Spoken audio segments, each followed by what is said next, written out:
आए हो निभाने किरदार जमीन पर, तो कुछ ऐसा करो कि जमाना आपकी मिसालें दें। हेलो, हाय, नमस्ते, बड़कम, बोनजो। मैं अनामिका तहे दिल से स्वागत करती हूँ आपके अपने YouTube channel create cosmic world में। तो शुरू करते हैं आज की कहानी। एक सेठ के घर के बाहर खड़ा होकर भजन गा रहा था और बदले में खाने की रोटी मांग रहा था।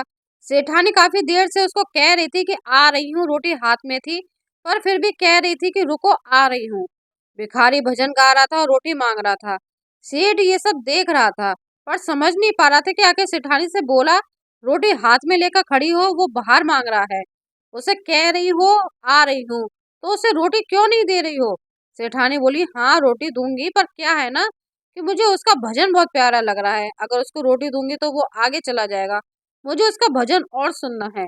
यदि प्रार्थना के बाद भी भगवान आपकी नहीं सुन रहे, तो समझना कि उस सेठानी की तरह प्रभु को आपकी प्रार्थना प्यारी लग रही है।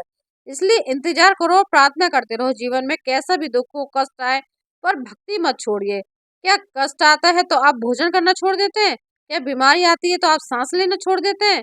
नहीं ना। फिर जरा सी तकलीफ आने पर आप भक्ति करना क्यों छोड़ देते हो? कभी भी दो चीजें मत छोड़िए, भजन और भोजन। भोजन छोड़ दोगे तो जिंदा नहीं रहोगे, और भजन छोड़ दोगे तो कहीं के नहीं रहोगे। सही मायने में भजन और भोजन दोनों ही आवश्यक है।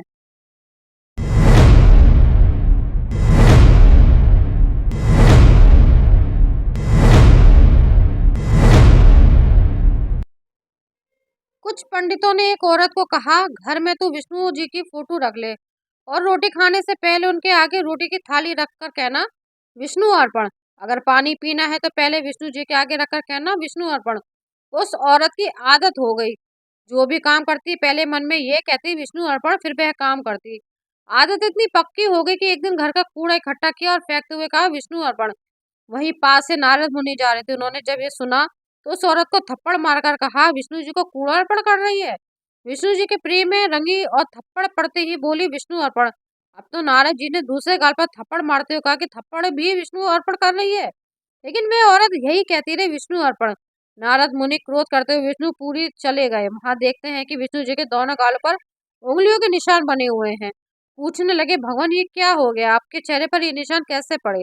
विष्णु जी बोले, नारद थप्पड़ मारो और फिर पूछो कि ये थप्पड़ कैसे लगे। विष्णु जी बोले, नारद, जिस औरत ने कूड़ा फेंकते हुए ये कहा था विष्णु अर्पण, और तुमने उसे थप्पड़ मारा तो वह थप्पड़ मुझे अर्पण कर दिया। ये उसी थप्पड़ के निशान है जो आपने उसे मारे थे।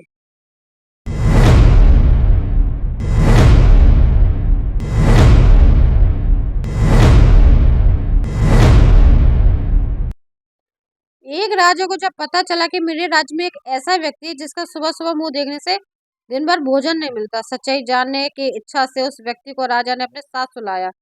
दूसरे दिन राजा की व्यवस्था ऐसी बढ़ी कि राजा शाम तक भोजन नहीं कर सके। इस बात से क्रुद्ध होकर राजा ने उसे तत्काल फांसी का दंड देने का ऐलान कर दिया।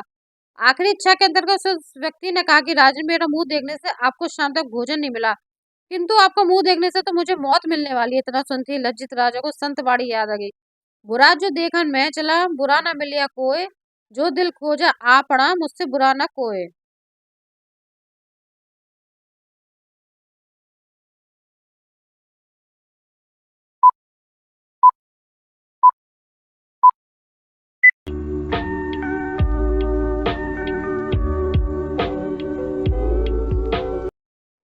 एक बार राजा दशरथ जब अपने चारों बेटों की बारात देकर राजा जनक के द्वार पर पहुंचे, तो राजा जनक ने सम्मान पूर्वक बारात का स्वागत किया।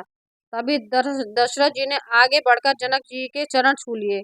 चौंककर जनक जी ने दशरथ जी को थाम लिया और कहा, महाराज, आप बड़े हैं वर पक्ष वाले, ये उल्टी गंगा कैसे बहा रहे हैं?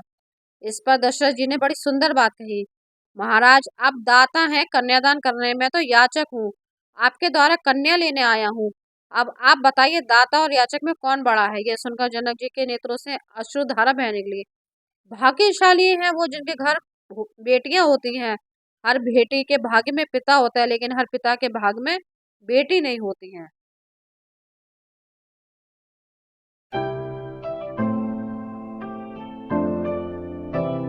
वीडियो आपको अच्छी लगे तो लाइक और चैनल को सब्सक्राइब जरूर करें। मिलते हैं नेक्स्ट वीडियो में शाम 6 बजे। बाय।